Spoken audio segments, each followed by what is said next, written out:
And thank you for joining us. You're listening to the Beyond 50 radio program. I'm your host, Daniel Davis. Here we are in the winter time, and here we are in tough economic times as well. People are finding out their dollar just doesn't go as far as it should. Some people are finding that they just aren't earning those dollars in the first place, but what is a person to do? Joining us here on the Beyond 50 radio program today is someone who's going to offer some unique solutions about how you can kind of actually extend your dollar by extending your food supply and keeping it simple at the same time. We've had him on a program before and talked about organic gardening and about how to grow super type plants and crops and pumpkins and squash and you name it, so you can certainly feed a neighborhood. And I'd like to welcome our guest here on the Beyond 50 radio program today, Roland Evans of Bontea. And Roland, how are you doing today? I'm doing great, Daniel, and it's really nice to be with you again. Now, this is one of these things that, when people start thinking about, God, how am I going to get enough food into the house because they get used to going to the market, that this really takes kind of a shift. And then some people might say, well, how is this going to relate to me if I live in a place like an apartment or a duplex where I may not just have the ground to do what you suggest? But I'm sure you've probably got an answer for just about everybody. I'm not sure about that, but yeah, it's much harder if you don't have much ground. If you have a small yard of any kind, you can do something. But even on a patio, you can get your tubs of earth, and you can be growing your cabbages and your tomato plants and your beans quite successfully. Mm-hmm. Now, you really don't need a huge amount of space. What would you say the minimum amount of space a person needs for gardening that would be required to at least grow a nice little variety of, say, vegetables, herbs, maybe fruits, things like that? Well, I usually work in my own garden on a kind of a 4-foot wide bed by an 8-foot long kind of row. If you have 4 foot by 8 foot, and if you're making a raised bed, and I'll probably talk about that a little later, a lot of lumber comes in that size, and you can easily make a bed 4 foot wide by 8 foot long. And I would say that's about the minimum where you could get a really nice little selection of plants. Mm-hmm. Now, when a person listens to this and they think, well, I've never gardened before, that seems kind of intimidating, what would you say to them and how they could actually, what would be the initial steps to get started? Well, the initial steps to get started is, first of all, you have to want to do it, and you have to want to put some effort, particularly in the beginning. You have to have that intention to do something. But the first step you need to do is to look at what kind of space you have. If you have a backyard or something, then the best thing to do, particularly at this time of year, is to walk around it and to look where you'd like to have your little bed and to see how the sun sits. And you might want to do that a few days. Where does the sun come up? Where does it go down? So you're looking for basically a good sunny spot. And then the second thing you're going to look at is, well, how close is it to some sort of outside faucet? Because you're going to need some watering. You don't want to be spending all your time with a hose. Hopefully you'll be setting up something a little more automatic. So those are the first two things you think about as planning, is you think about the sun and you think about the water.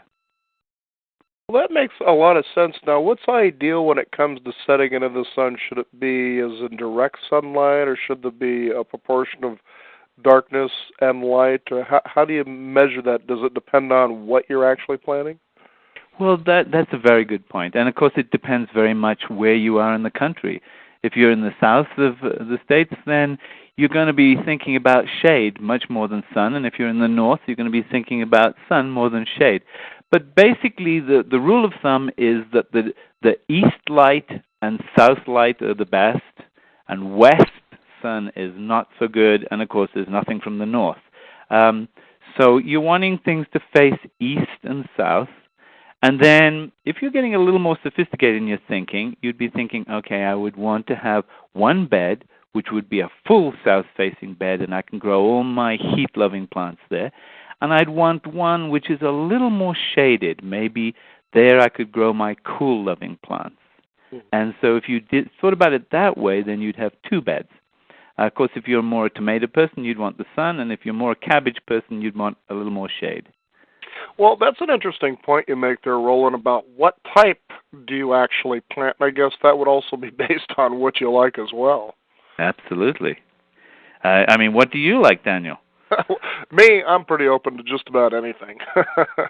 Yeah, well, the thing that's, when you're looking at feeding a lot of people, and you're feeding them over long periods of time, then of course you're looking at your leafy vegetables, and most people are, like what's called the brassica family. Those are your Brussels sprouts and your cabbages and your cauliflower and your broccoli.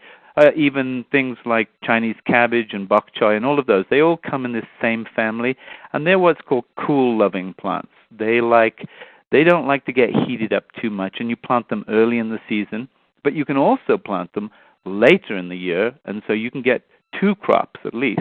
Mm-hmm. So that's if you, and of course then there's your salad crops, which are, things like your lettuces and your cress, and it depends if you like your mixed greens like I do, where you mix up a whole lot of stuff. Sometimes they're called, mitsuma, and there's a whole lot of them. But all of these leafy vegetables tend to be cool-loving. And if you're into that kind of thing, and that's the best crop you can get for in terms of produce or quantity, then you'd be looking at the more shady place. But a lot of people are tomato people. Tomatoes and peppers and beans, those are your heat-loving plants. And people love to have their tomato plants somewhere in the summer months. It's just a wonderful flavor for homegrown tomatoes. And then you'd want the sun more. So I have 2 sets of beds, actually. I have sun beds, and I have what I'd call shade beds. Okay. So it sounds to me like that there are certain times of the year that you plant certain things. Is that correct? Mm-hmm, absolutely. And it's very important, actually. I was talking to a friend of mine not long ago, and he had planted a lot of his plants out of season and was kind of concerned about why hadn't anything come up. I'd done everything I was told to. And actually... Do you wake up when the sun isn't up? Well, he'd just done it at the wrong times. It was kind of a little sad, but, the first thing you have to do when you actually want to do some gardening with vegetables is you do need to get yourself a good gardening book. Mm-hmm. And I have had the same book for 20 years, and I still consult it every single year, even though I know most of what's in it, because it reminds me what I need to do. And that's an English book, actually, but it's easily available over here. It's called The Vegetable and Herb Expert, by a guy called Dr. D.G. Hessayon. Hessayon. You can get it quite easily anywhere, and it basically goes through every kind of vegetable on one page, and it's got every information you need to know: when to plant it, how to plant it, and everything you need. And it's on one page, so it's very easy. And I would always suggest to people when they're beginning, get that book, and then you won't go wrong with your planting times. Mm-hmm. Now here's something interesting, Roland, and, because I know the English and the Irish and the Scottish, and, they're really big about gardening, and that's like a good portion of their diet. But we've recently, in the last few months, come across a particular book, which was by the Ringing Cedars Press, and there were given some advices in there about growing, having your own little garden, and this was a story that comes out of actually Russia. And the first of a 9-part series is called Anastasia. Now, when you read what is suggested by her about gardening as medicinal purposes, it was really quite fascinating, some of the things that was offered. And one of the things was that what you do in your garden is that you actually go out and then you wash your feet just with plain water. And then you go ahead and you don't use soap, you just kind of wash your feet. What happens is because that's where a lot of, I guess, toxins will tend to go to try to leak out of the body, goes into the garden. You actually dump the washing water into the garden, and the plant, with its intelligence, begins to gather how it needs to adjust itself to actually become not only just food, but also your own medicine. Have you heard anything like that before? No, I've never, but this is very interesting. I have to say, all of the gray water from my showers and my bath actually goes straight into my garden. And that's not exactly kosher in Colorado because they have water laws, but nobody's going to stop you doing that. And the thing is that I have to say, as long as you're using organic soaps and shampoos, it's amazing that what the vegetables do with that. You don't get any smells or anything nasty. It just grows really well. So I don't know if it's using the same idea, but I'd never thought of it that way. Mm-hmm. Well, and that's just it. Then, well, anyway, so that's one step. Now, when it comes to gardening, too, it seems that everybody's got a piece of advice, but you've suggested a really good book that you've been using for about 20 years. Now, it's actually go ahead. sorry to interrupt you, but actually, this book, as a gardening book, has sold more copies than any other book in the whole world. But of course, it hasn't sold very many in America. It's all in Europe. Wow. Yeah. Okay. Yeah, I mean, I would say that I would not know a person in England who's a gardener who hasn't got this. Oh, okay. Well, very good. That's a good starting place. Because the thing that's really nice about gardening, I haven't really kind of stuck my hands into it and done it myself. Typically in America, when you see yards, that's exactly what it is. It all looks pretty, but there's nothing edible in it.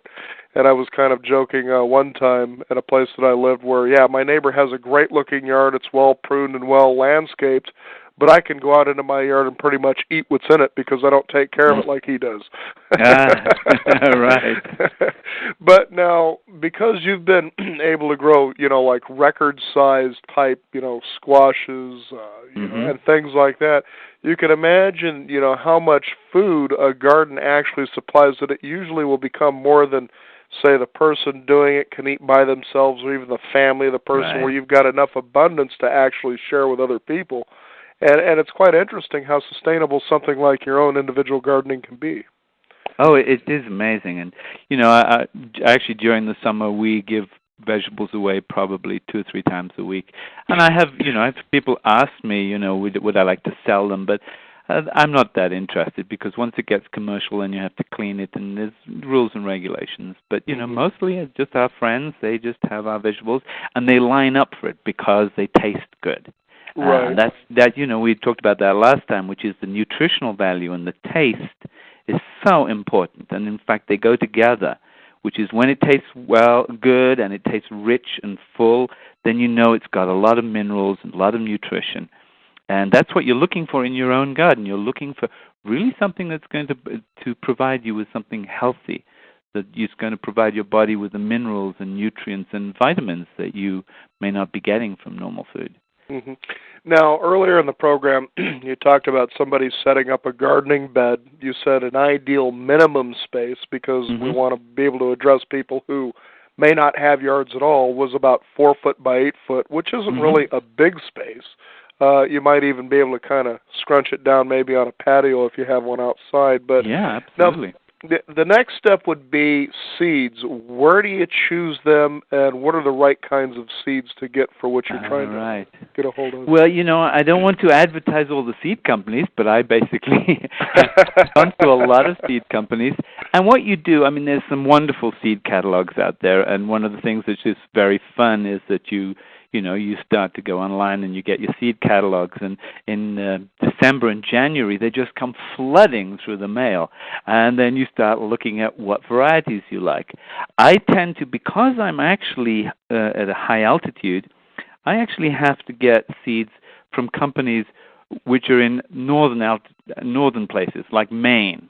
Because their season is closer to my season than if I got some seeds from someplace in like Ohio. So you want to kind of match where the seeds come from to the kind of climate that you have. If you're in the southern parts of the states, then obviously you need to be getting seeds from a southern supplier. And if you're in the northern, you get it from a northern supplier. Because these plants have been adapted to the different environments. And they'll know so much. These seed companies will know a lot about what will work and what won't work in your particular gardening place. No. So you look for good seeds. You look for, if you're me, you look for cheap seeds. And at the moment they've gone up. They've gone up about 20% in the last year, but they're still fairly reasonable. And a packet of seeds will cost you anything from $1 to about $3. Depending on whether they're organic or non-organic, and depending on the pricing of that particular company. I usually pay around about $1.50. And when you think about the price of food, for instance, I know the average price of a tomato, it doesn't matter what it is that I've been seeing, at least here on the West Coast, roughly is anywhere from $1.99 to almost $3 a pound. Absolutely. And, for tomatoes, that, you think, oh, my goodness, and here you're buying a package of seeds that just keeps basically giving you tomatoes over and over and over and again. So. it actually, that packet of seeds could give you tomatoes for the rest of your life. Mm-hmm. Because you can collect the seeds. But even if you have that packet of seeds, you're never going to want more than maybe, say, half a dozen tomato plants. That's a huge amount of tomato plants if you look after them. Mm-hmm. And every seed packet, even small seed packets, are going to have maybe 50 seeds in them. Mm-hmm. So one of the things, people don't realize is that you can save those seeds. The tomato seeds will last up to 5 years if you look after them. Mm-hmm. And you can actually take the seeds out of your favorite tomato, and you can actually save that seed for your next year. Mm-hmm. So your investment of a couple of dollars could eventually, I don't know how many pounds of tomatoes you could get. Or maybe you could get 50 pounds of tomatoes a year for the rest of your life. That's a lot of spaghetti sauce, that's for sure. That is. Bloody Marys, too. I've got a freezer full of tomatoes and tomato sauce, because I just actually freeze them straight off the vine. I just wash them, stick them straight in the freezer in a bag. And that's and then okay when I need too, sauce, I just take them out. Oh, and that's okay to do that, huh? Absolutely. And what's good about it is if you then run it under warm water, the skin just falls off it, and you just put it in, and you cook your sauce, and it's beautiful. Oh, my goodness. Now, Roland, when I was talking about that book earlier about, how you wash into the garden, now there was another piece of suggestion also they gave, and again, this is about the divine intelligence of plants and how they're here to help, if you will, is they first of all suggest that you just don't buy regular seeds because typically they're coated with a light poison, and the reason is to prevent rodents and rats from basically chewing and eating them. Okay, well, that makes enough sense. So it was suggested to try to get as organic as you can, or from as plant direct as you can. Now, here was the next piece of interesting advice, is that you take the seeds that you're about to plant, you actually put them in your mouth under your tongue for about 7 to 9 minutes, and then you plant them, and that is so that they can gain your particular intelligence so that they can grow. Very interesting. I will do that this year. But Dave, I've learned something new. I will definitely do that, and I will tell you how it comes out. But I thought, when it comes to medicine and healing yourself, that's what we do. We do it through our food, really. Mm-hmm. And, with pharmaceutical companies, they've basically extracted what's in nature. They change the matrix of whatever it is so they can put a patent on it, and then they have you take it to heal yourself when it's already out there in the first place. So it just seemed like the wisdom of what was being shared here was pretty phenomenal, and then having someone like you that says, I can show you how to do this and just do it, in a marvelous way year-round. It's just really neat to be able to share that with our listeners out there. Yeah, and that's a wonderful thing. Talking about patents, I actually went onto the patent site, and every single known microbe that they found in the soil, somebody's patented it. Really? Yes. It's outrageous. It's like as soon as they get the names, somebody patents it and says, this must be good for something, so I need to control it. And they've been there for millions of years, belonging to everybody. Next thing you know, the lights are flashing and, can I get your signature? And yeah, I know.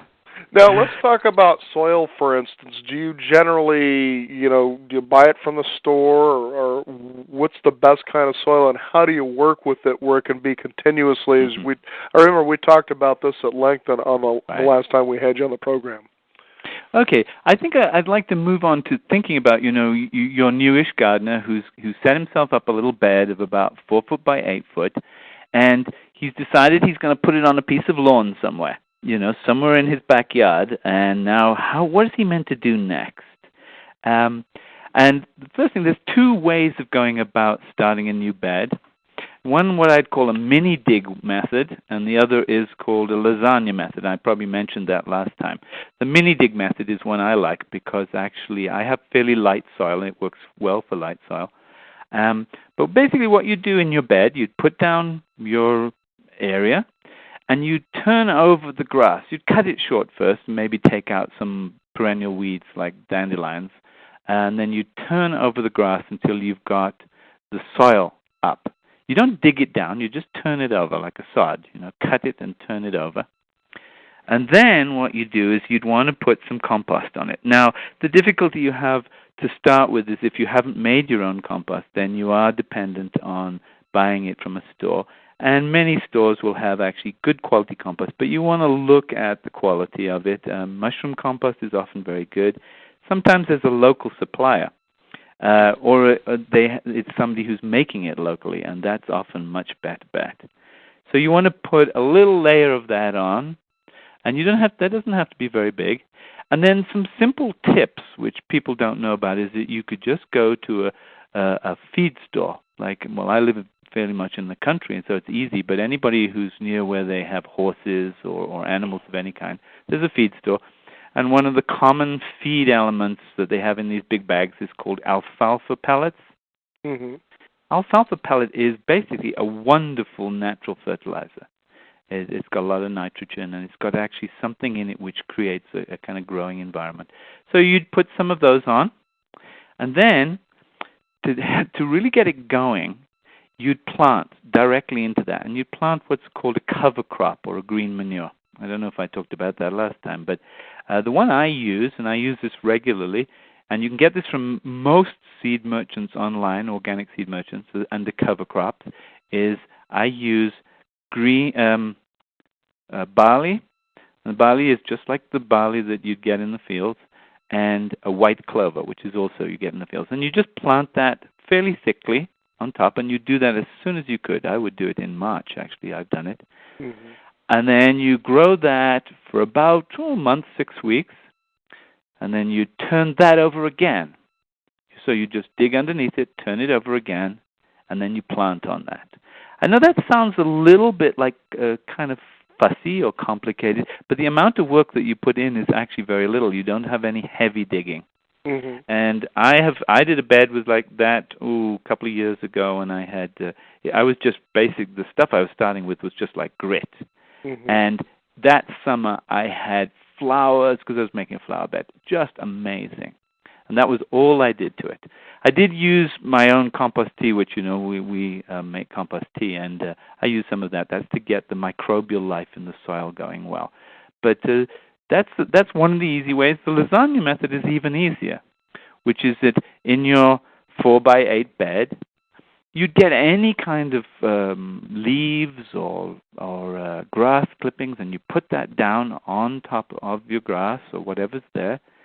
Then you cover that with cardboard or layers of black and white newspaper, and you wet that down, and then you cover that with, again, any kind of material you have, like leaves or glass clippings or anything that's organic, and then the last you'd cover that with a small layer of compost, and then you plant straight into that. You might put in a cover crop or the green manure, or you could actually plant directly into that. And as long as you keep it damp enough, the roots will go right through the cardboard into the soil underneath. And you basically just start your garden very easily. Okay, so it sounds to me like that you really don't have to, I guess, start your seeds inside, but you just kind of work with the soil as you have suggested, and then you just plant right into it. Well, some seeds you'd want to plant inside. If you're a tomato person, it always does better either to buy a tomato plant or to plant it inside. Of course, if you grow your own tomatoes inside, and it's pretty easy to do that, you just have to have a little pot of, soil or potting mix, which you can get quite easily, and pop your seed in and keep it warm and damp, and it'll be up in a week, and away it goes. And then you harden it off and you put it outside. But if you don't want to do that, then you can usually get a good tomato plant from, your local gardening store and put that straight into the soil. Now, it's really interesting, Roland, because not just of the aspect of growing good, vegetables, fruits, herbs, whatever the case is, about gardening for consumption, but also the other benefits that gardening actually gives to a person. Mm-hmm. And I've noticed that people who tend to be working in gardens and they have a real joy for it are generally just tremendously enjoyable people to be around. So what is it about gardening that creates such a loving personality in someone? Well, that's an unusual question. Kind of put me on the spot for a moment. I belong to a gardening group here in Boulder, Colorado, and I have to say, these are some of the nicest people I've ever been in touch with. They are wonderful. They're generous. They're interesting. They're enthusiastic and alive. And I don't know if I told you last time, my father, who is a maniac gardener, is 95, and he's still gardening every single day in Ireland. He's producing enough food for the whole of my extended family, which is usually more than 10 people who live around there. Mm-hmm. So it certainly keeps you alive. I don't know if it turns you into a wonderful person, but I think being, part of nature, being out in nature, being in the soil, having those quiet times.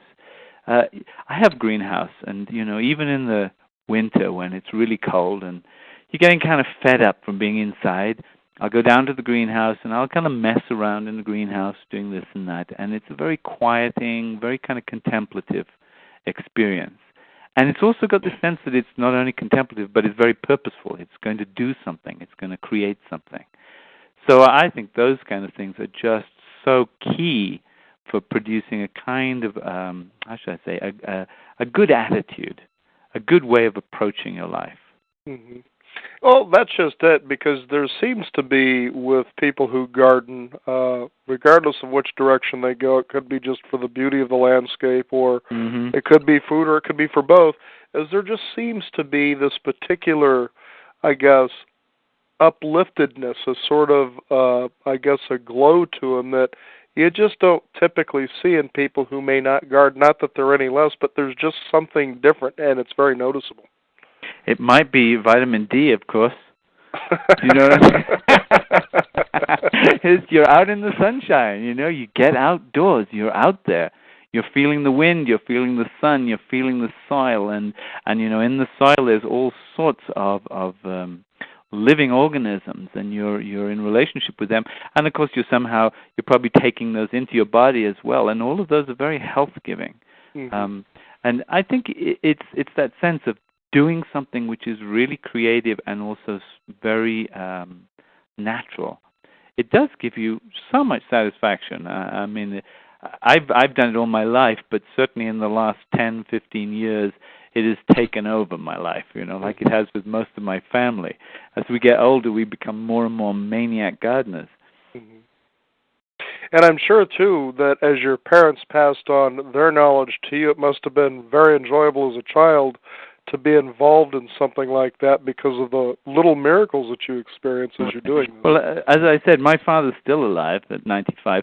My grandmother, I remember her teaching me, and she lived well into her 80s, and she was gardening practically up to the time that she was gardening well into her 80s. And that was, I remember seeing her bent double in her 80s, working these big beds that she had, and she'd be bent double, and she'd be doing it for hours and hours on end. It was just amazing. Mm-hmm. And obviously very quietening for her, because she was quite a spiritual woman, actually. Now, Roland, we've got some people that I'm sure that tune into the show here that are experienced in gardening, and we just have a couple of minutes left here, but how would you suggest to them that they could start growing those mammoth vegetables and whatnot that we were talking about before? Right. Well, if you want to grow, it depends whether you're wanting to go for quality, or you're going to go for quantity, or you're going to go for size. They're all very related, but they're slightly different. But say you're going to go for size. If you wanted to get a huge zucchini or a big cabbage, or you wanted to, get a massive carrot or a beet or something like that, what you do is you need to actually start your plants indoors, and you need to be starting them right now. You go to your seed merchants and you look up those varieties which tend to grow bigger. And most seed merchants will have bigger varieties, but you can also go online and find out if somebody has a source of giant vegetable seeds. And then the next thing you do is you're needing to really prepare your soil very deeply. And the secret is in having lots of organic matter, lots of compost, and also having lots of soil life. I'm a great believer in compost tea, which has a lot of microbial life, and I use that on everything. So you're wanting to get the soil teeming with these living microorganisms, because they feed the plants better than anything else. Okay, so you're starting your seeds early, and you're growing them inside, and you're potting them up regularly, because you never want to have the roots get root bound. You're wanting to grow the biggest root system possible, because that's what actually does it. The bigger the root system, the more it can get those nutrients and create that huge vegetable for you. And so whenever you transplant, you're transplanting to the next size, until you can get it outdoors. And then it's really a lot of loving care. You're looking after this plant every day. You're not neglecting it. Mm-hmm. My brother, who has got all the world records, he said to me, well, there's a few secrets which he doesn't usually tell people, which is that he plays the music. He plays nice, quiet, classical music, and he says he carries good thoughts in his head whenever he does them. And he says actually what he does is when he's not feeling too good, he sings a nice, happy song in his head, not necessarily out loud, so that they get this good feeling from him. And I have to say, the plants respond to me very well, I have to say. But I've seen plants respond to him in ways which are somewhat miraculous. I mean, I can't quite get it exactly what he's doing, but they just love him, They'll do anything. It's funny, too, that you should bring that up, because going back to the other book that I suggested, The Anastasia, one of the footnotes was suggesting a book which I actually picked up, and apparently it's very well known even in the hippie community. It's called The Secret Life of Plants. Oh, yes, that's a very old book. I remember that when I was quite young. Yes, and it shows the Kirlian photographs of all the energy around the plants and the fact that they're very sensitive to, just the way a person is, and there's a much more relationship between our state and their state than we can ever imagine. So if you're somebody who tends to really enjoy watching Survivor and you like your Twisted Sister music, you might see some interesting things your plants are doing, I guess. Yeah, well, they've done some research on this kind of thing with the different musics, and it's usually those quiet kind of andante classical or pre-classical music, Bach and Mozart and early Vivaldi and all of those things which the plants seem to like the best.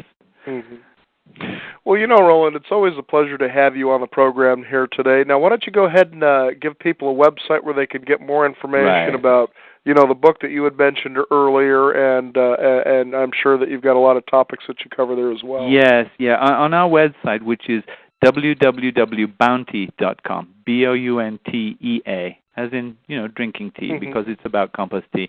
There's a whole section. I have a newsletter which comes out every month, but I have a whole section of articles, because I write an article every month for a gardening magazine. And you can basically browse through those, and everything I've talked about today, it'll be all up there, and you can find it quite easily. Well, very good. Well, Roland Evans, thank you for joining us here on the Beyond 50 radio program. I hope to talk to you again, and I really enjoy it. Thanks, Very Daniel. good. You bet. Take care. Thanks. So there it is, Roland Evans, and be sure to visit his website. It's Bountea, BOUNTEA.com. There you'll find out all kinds of ways that you can get started. This doesn't have to be a daunting process whatsoever. It's something that as you begin to get in it, you'll wonder, what took me so long to get there in the first place? And for those of you who are living in the Northwest, especially if you're in the, say, northern Oregon, Washington area, and you want to perhaps get started on planting and gardening and maybe even figure out what it's like to do a little farming as well, there's a wonderful little place up there that allows you to stay, but you also have to get in and do the work. Joining us here on the Beyond 50 radio program today is our guest of Friendly Haven Rise Biodynamic Farm, and this is located in Washington. And she's here to talk with us about what this is and how it benefits the people who want to see what life on the farm is about. And I'd like to welcome on the program Jacqueline Freeman. And Jacqueline, how are you doing today? I am doing fine, thank you. Now, I noticed that you were on the talk there for quite a while. What was your take on what Roland was suggesting to our listeners out there? Oh, he's going right on the same path as we are. It's wonderful. Mm-hmm. And I really liked the part you brought up, too, about putting the seeds in your mouth. Mm-hmm. And also washing, your feet into the garden and so forth. Like I said, as I brought that book up, it's just really a phenomenon in and of itself. Just quickly, has sold more than 500,000 copies in the United States, and that was without any advertising at all. Rightly so. It's a wonderful book. So, yeah, you can see, and it's part of a 9-part series, but it talks at extent with, connecting and loving Mother Earth again. Mm-hmm. And there's no doubt that Friendly Haven Rise Biodynamic Farm is exactly a way a person can get started to feel and know the benefits of getting back to what it is to be in nature and to service and be serviced by nature itself. Oh, you summed that up so nicely, and that's exactly what our intention is. We're both biodynamic and we're an educational farm. So when people come and stay with us or they come here to take classes, that's what we're looking at is how can we bring them back in touch with nature, in that deep relationship with nature that so many of us don't have anymore. Most of us these days didn't grow up on a farm. We don't have a relationship with the ground, the soil, the trees, the plants, the flowers, the animals. And that's what we hope to bring back. Mm-hmm. Now, tell us how you started this farm. I mean, what was going on in your thoughts? Did you start it just because you wanted to get out of the city and start a farm? Has it been something that's always been in your family? How did you get started with this? Well, my husband and I both are from very small towns in New England, and we met living out here in the Pacific Northwest. And we tried living in the city, but we weren't suited to it. Uh-huh. When I had new neighbors and I lived in town, I would bring them over a pie. And, I brought one over one time to a neighbor across the street who just moved in and introduced myself and handed him the pie and said, we live across the street, and anytime you need any help, come on over. And he thanked me for the pie and shut the door. And I went home to my husband and I said, this just isn't working for me. The city people don't know that in the country that's how it goes. You're supposed to invite the person in, you sit down at the table, you both have a piece of pie, and then when he finishes with the pie, he brings the pie pan back to me, and then there's another reason to come in and get to know each other. And we're just more that kind of people. So so we lived in the city briefly and then started looking to buy our farm. We looked at, we spent a few years. We actually made a list, and I think we had about 70 things that we wanted on our farm, and we looked at well over 200 places. Never put an option in on one of them. I think we might have been closer to 250 even. And it's funny, but we even found one farm that had everything on our list.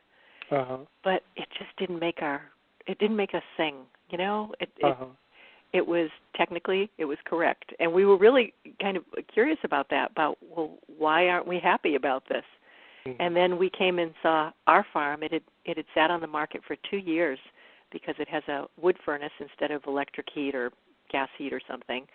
And people were, I guess, put off by that. We weren't at all. And this is a 100-year-old farm. We're the second owners. We've owned it for 8 years now. But I'll tell you, when we pulled in the driveway, and we had long since stopped using real estate agents because they just weren't getting what we were looking for, we would just get addresses and go look ourselves. We pulled into the driveway, we walked up to the top of the field, and I burst into tears. It was just, and my husband looked at me and he said, this is it, isn't it? Now, we knew nothing we didn't know what the house looked like. We could have cared less. We just knew this was a farm that wanted us to live here with them, on this farm. So we bought it, and that's what we've been doing. We initially bought 5 acres, and then the next year the land next to us came up, and we bought that too. Oh, very good. Now, how long were you on the farm doing your farming, I guess, before you decided, why don't we start letting people stay here and kind of getting them involved in the process as well? Well, I think we started gardening first. Saying we started farming first would be a big stretch. Yeah, I'll bet it would be. How am I supposed to milk this goat here? I can't figure it out. Yeah, we started out just, the grounds and the gardens, and then we added chickens and turkeys, and now we have cows, and we have slowly worked it up to being a full farm. It was never a conscious process. It was more that we totally enjoyed having people come here, and so many of our friends wanted to come visit and stay on the farm, and they kept saying how peaceful it felt, how different it was, how nice it was to see our relationship with the land and with the animals. And then we realized, we were doing something we already liked to do, so we put a bigger invitation out. We're not a bed and breakfast by any means. And those can get pretty spendy, too, for what you get at the same time. So yeah, this is, you're not going to have a chocolate on your pillow, however. And you do help with dinner, and you do your own dishes. It really is come in, stay here on the farm, and be part of the farm, not be a guest on the farm. So if we're cleaning the chicken coop that day, that's what we're doing. Oh, joy. I mean, I probably picked the least enticing activity, but, it's all part of it. It's, feeding the cows, feeding the chickens, hanging out with them, working in the garden, all of these things are just so pleasurable. Hmm. I remember when I first moved up to the Northwest, my family decided to uproot from Los Angeles. And they eventually, and it was funny how at the time when they were thinking about moving up to the state of Oregon, is in my mind I can actually picture what the front yard looked like without ever, of course, having ever been there. And by the time we actually got to where they still call home, that was exactly more or less what it looked like. There was the country road right in front, and I'm facing out to the northwest, and there was a farm across the street. Now, what had happened is we moved there, and it was around, I believe, November of the year. So that's usually a pretty good cold time of year back in the 1970s, and so we're like, all right, there's a dairy farm across the street. Now, just imagine as a city dweller, you've never really had an experience with a dairy farm. Then summertime rolls around and you realize, I don't know if this is an experience I want to embrace. Well, now, I can tell you something about what I just know from what you said there. If those cows were grain-fed, it stinks. If they're grass-fed, their poop doesn't smell. Well, that's probably what it was, because I know they were typically grain-fed. That's a factor than hay. And but most commercial farms are. Yeah. Whereas a farm like ours, our cows are totally grass-fed, so really you could stand here and there isn't a smell to it other than the smell of grass. And I just think too that it was also because it was a farm that's been around for a lot of years, and it's still in the same family. It hasn't really grown any bigger, so it's been there a long time. But what became interesting was to be able to go across the street and to be part of that experience. Of course, they were being, I guess, mechanically milked versus because there was a dairy farm. But all the other little things that you began to discover within the process, and then I was in my teens, and I'd get a phone call, for instance, how'd you like to earn some money today throwing hay? Yeah. And I thought, well, why not? It sounded like fun. And at first you realize, boy, this is kind of hard work. But it truly became fun because you were riding on that hay cart. Sometimes you were going as far as 10 miles to a field just to ride 10 miles back. So even though the work was hard, it was very short-lived in between deliveries, and so you found yourself enjoying this really cool hay ride on the way back on these backcountry roads. And I'm sure that in your experience, I'll bet you a lot of the kids and families are going, I could have never imagined just how enjoyable this is. Oh, yeah, and we always have farm interns here helping out, and they're usually, college kids on their summer breaks and things like that, and sometimes we take people year-round even, and it's just nothing they've ever experienced before, to be that much in nature. Pretty exhilarating. I was going to ask you, Jacqueline, tell us about some of the activities or most of the activities a person when they come and they stay on your farm. And I don't know, do they just stay at night or can they stay a week or, They can stay as long as they want. Okay. So what kind of activities do you get people involved with there? Well, let's see. I could probably tell you what I did this morning, and that's the easiest way to walk through it. Got up, and first thing we do is we go out and we let the chickens out, and letting the chickens out is just so fun. We have 30-something chickens, and they come. You open up the chicken coop door, and they just come flying out, and you feed them, and they're just they're so happy. I love that in the morning. And then we collect the eggs, and then we go up and feed the cow, and she's always waiting for us. And she hears us when we go out to the chickens. Why am I not first?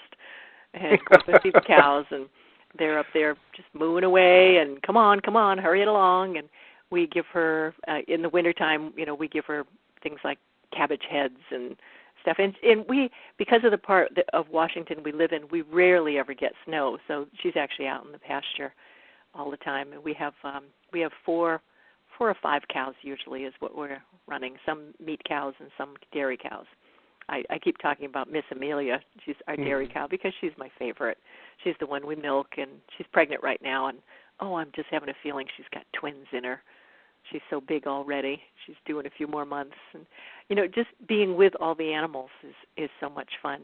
Now, in the wintertime, there's not a whole lot to do with the garden, but right from there, we come back in, we have breakfast, and then we head out and see what's going on with the garden, what needs to be tended to today. We try to do all of these things in a way that we aren't overwhelmed with how many tasks have to get done in a day, we do things and we take breaks. In the summertime, in the middle of the day, we go up to the waterfall and go swimming for a while and things like that. It's hard work. I don't want to make it just sound like, oh, isn't that fun? It's hard work, but we love it. This is the life we always wanted. Mm-hmm. Well, yeah, that was the point I was making also about the hay story, is that it is hard work. I mean, you're throwing, these bales are pretty heavy, and you've got to throw them up in the air and on top of a stack. But generally, for some strange reason, you really enjoy doing it, because every single time they called me, I'm like, I'm there, and the money was pretty good too, actually. So, oh, yeah. But, the fact is it was enjoyable, hard work. Well, now, you know what? You didn't know this to bring that particular thing up about haying, but you do know that I write about farming as well. And okay. I have a poem about haying the field. Might I read it? You must. Okay, it's in 4 parts. The first part is July afternoon. And I have to tell you first, every time we go to hay the field, we have so many moles and voles and bunnies that live out there that I always run out in front and I'm trying to shoo them away, before we do. And we high mow a little so that we don't hurt them, but it's always a concern of mine. Anyway, haying the field, the first part is called July afternoon. The tractor cuts from the edges first. I'm 10 yards inside the widening path, digging as fast as I can, wildflowers in my bucket. I stand up, the top of my head above wheat and vetch.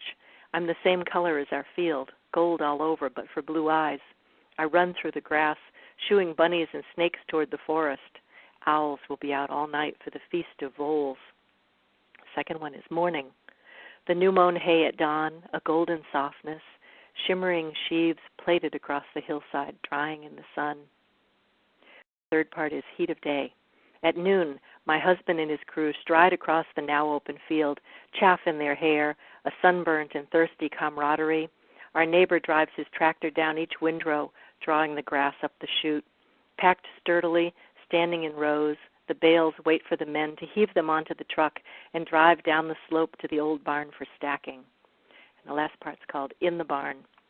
In late afternoon, we climbed a stairway of bales to the top, where my husband and I lay naked on the hay, sweet scent of summer grass, lilting song of swallows perched on rafters and arms reach from our grasp. I wrap my skirt around me, pull my shirt on, and gingerly climb back to earth. An hour later, he clambered up the steep hay mountain again as the guys below tossed the last 20 bales up to him.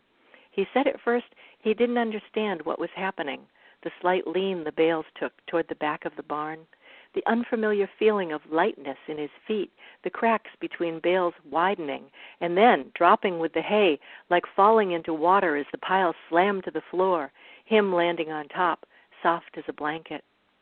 The creaking of the old rafters as he lay on his back for the second time that day with his heart pounding. That certainly describes the rafters we were throwing hay in.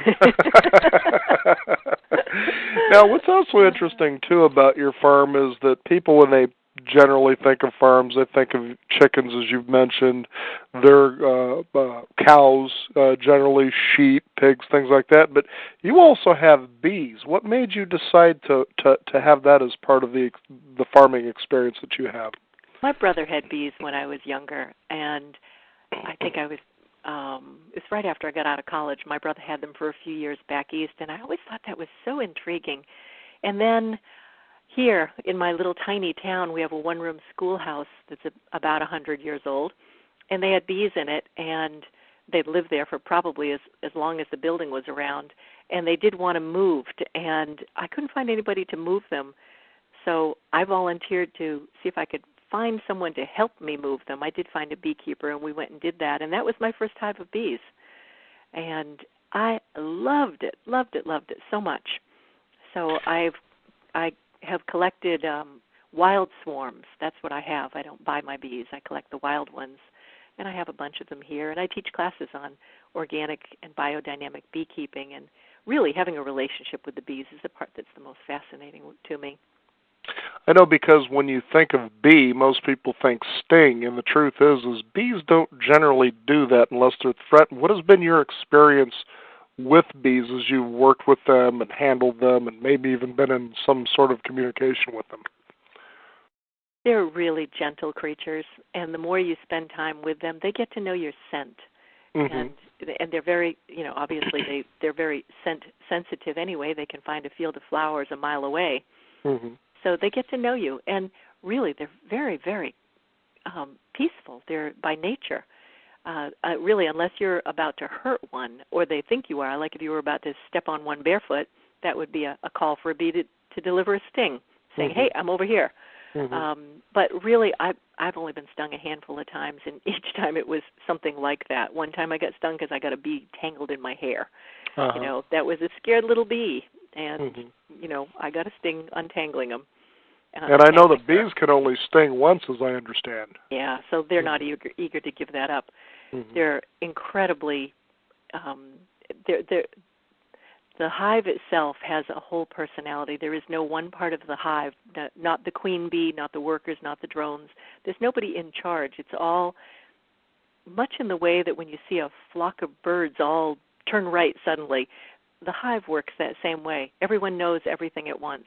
And I marvel at that. I think that's an incredible thing. I was going to say, too, Ben, bringing up the bees, Jacqueline, as I remember the first time I remember just how romantic a bee actually is. It sounds kind of funny, but as you're sitting there on a nice warm day and a bee lands on a flower, you literally see love being made between the two. It's like the flowers just open and you see this cuddly little creature in there just doing its business, and then it lightly lifts off and goes to another one. And you realize just how wonderful hugs can be, and there's nature showing it to you. Yeah. Yes, and they're so, I can pick one up on my finger, and, they're more interested in, who are you, rather than, being threatened. I think it has a lot to do with your vibe when you're around them, too. If you're aggressive, then they'll know that. But we know that, too, as people. And fear is the same way. So now let's talk about that. Now, what is it like when you've had families stay there and little kids? I'll bet that's got to be very enjoyable. The farm really likes that. We haven't had too many little kids because we're not really set up for it. We've done a lot of it more with adults. But we do have children come. We do farm tours. And we have children come, and that's really fun. We usually take smaller groups. We have things like electric fence and things like that. It hasn't always been the easiest to keep track of a bunch of kids on the farm.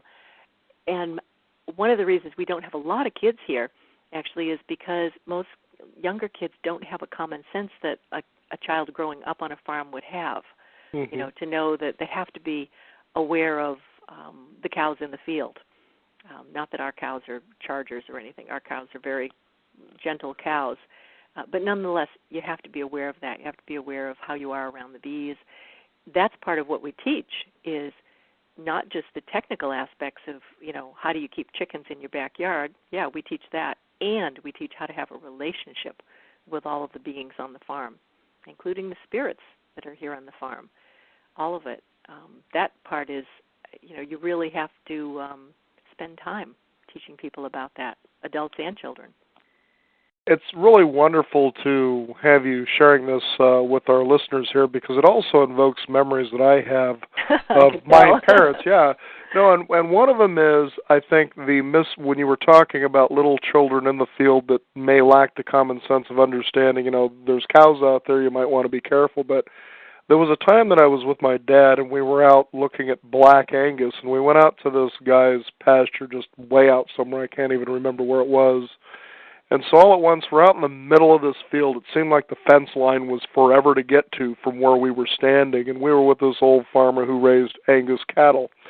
And then all at once, he points over to his right, and he says, "That's my big old bull over there." And this thing was like Godzilla. It was just gigantic. Oh, yeah. And the first thing you think, because of what you see in rodeos and television, is that these things are just headgung to come and charge you.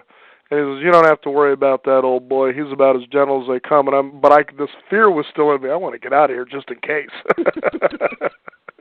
Well, it depends on how you raise them and how you are with them. When I just went up to feed my milk cow, she was a wild cow at one point before we got her, and it took quite a while. It took us 6 months to get a halter on her because we were not willing to make that a negative experience for her. We were only willing to go as fast as she was willing to go to have that happen. And, that's why it took us 6 months. Certainly you could do it in a day if you just roped her and, pulled her in and did all that. But we wanted to gentle her so that she understood that she could trust us. We spent a lot of time standing 30 feet from her for the whole first month. She wouldn't let us closer than that, and we wanted her to just get used to 30 feet's okay, maybe 25 feet's okay the next week. Mm-hmm. Now she's quite gentle. Oh, I'll bet. Now, Jacqueline, I think it's interesting when we talk about what you do up there at Friendly Haven Rise Biodynamic Farm is that as you think of us as humans on this planet, you tend to hear even through religion that God put us here to be stewards of the earth, and then the way we've stewarded this earth. And you listen to how you and your husband have created this farm for others to basically learn what it is to connect and be in nature. You can see where true stewardship, what that must have been, meant when it comes to something like that. We had a doctor who's in Portland call us up this past summer. It was a wonderful phone call, and he works, he's an anthroposophical physician. He works, he does a lot of work based on Rudolf Steiner's teachings. And he called up and he said, I would like to start sending some people up there because he said, I see the biggest problem with my patients is that they've lost their connection with nature, and that's the root of their illness. I thought that was pretty profound, and I do too believe that. We are,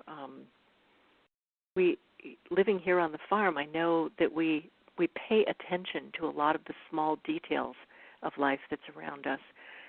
I'm always thinking about, following my thoughts and what are my concerns, what excites me, what bothers me, how's the rhythm of the farm today, how do I fit, where do I struggle, and that really teaches us, both my husband and I, and hopefully the people who stay with us on the farm, teaches us about our place in the world. How do we fit? And how do we fit as a positive force in the world? How do we fit as someone who really is paying attention and being alert and awake and conscious to how we interact with others and how we affect them in a positive way as well? Mm-hmm. For those of you just tuning in, we're talking with Jacqueline Freeman of the Friendly Haven Rise Biodynamic Farm, which is located in Washington. For those of you who would like to reconnect if you feel that disconnection from nature and find out what true stewardship is all about. Now, Jacqueline, I'm sure in your years of experience that as you've had this farm and you've been working and involved with it, connected to it, that you have realized that as you give to nature, that the natural world probably gives back way more than you're actually giving. Has that been your experience? Absolutely. Our relationship with the farm and the land and the animals, it's really been very interesting to us because it's taken us in directions that we didn't know we were going to go. Through our relationship with the land, I've learned that we too become a product of the land. It isn't just what we grow in our gardens or the animals in our fields. We become a product of the land. We become part of this land's harvest. So the land is always influencing us, directing us to become better people, to live more with our hearts being a very present part of our lives. I enjoy that a great deal. Yeah, and I'm sure that people who come and stay at the farm really do as well, and they keep coming back as well. Mm-hmm. And I'm sure it's not just for the pies, too. True. Now, it's really enjoyable because you also offer classes up there for people for different things. Let's talk about a couple of those there and, and what it would take if somebody says, this sounds like a great place. I'd like to go stay for a day or for a weekend, and how they can go about doing that. Oh, sure. We teach all kinds of classes about the different animals. We call one of our classes Holy Cow. How to be in the meditative state when you're milking a cow by hand. Mm-hmm. When, because it's a prayerful process. And how to take care of chickens and how to, some of the things are very practical. How to make biodynamic compost, which is compost that is very consciously living, breathing compost that has different homeopathic preparations added to it that stimulate the soil biology and bring a lot of life force into the soil. We have a website. It's friendlyhaven.com, and on there we list all of the different classes that we're doing each month. I usually have them running about a month or two out. We're always teaching bee classes, one of my favorites, and even things like how to make fruit juice kefir, non-dairy kefirs, and some of it's very practical. We have a class coming up in February about chocolate. Because we use some of the things that we have here on the farm for making chocolates. So different things like that. Yeah. I'll tell you, it's an amazing time talking with you here about this. We really hope to hear and see more and more of this happening, around the country and potentially around the world, because it's really amazing when it comes to, let's say, growing in your own food, so to speak, and that's just one small aspect of what farming is, that it doesn't take a whole lot of areas, I was talking with Roland earlier, to really give you a bounty that is so abundant that you have enough to give to others. And I think in this day and age, we've gotten to a point that it's too much about me and I, and I think that's the frustration possibly that people are beginning to feel in society with becoming disconnected. And this is one of those opportunities to become reconnected and just feeling the benefits of what that feels like. Boy, you definitely said that the right way. Yes, it is. It brings us great joy to be part of this farm. We're so grateful to be on this land. Well, I've been grateful, Jacqueline, to talk with you and have you here on our program, and I'd like you to go ahead and give your website out again one more time, and again, tell people how they can get in touch and come out to the farm and kind of lay back as they're letting the chickens out and milking the cows. It's friendlyhaven.com, www.friendlyhaven.com. We live in the little tiny town of Venersburg. It's only a population of 2,000 people. We're right at the base of the Cascade Mountains. The road ends just past us. And the name Venersburg actually means friendly haven in Swedish, a haven for friends. And that's why you won't get stung by the bees. Friendly bees, too.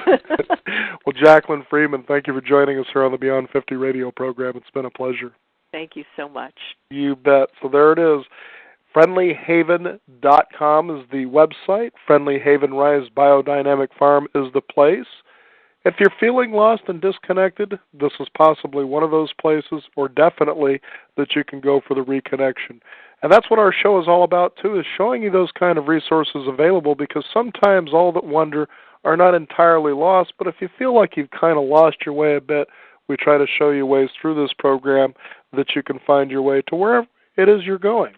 We want to thank you all for tuning in and listening to the Beyond 50 radio program. Also visit us at our website at beyond50radio.com, the number 50 with a 50. We'll have all this information there on the website, as well as our audio archives, as well as some YouTube videos related to what we're talking about. I'd like to thank you for tuning in. You've been listening to the Beyond 50 radio program. I'm Daniel Davis, and remember, live your day past halfway.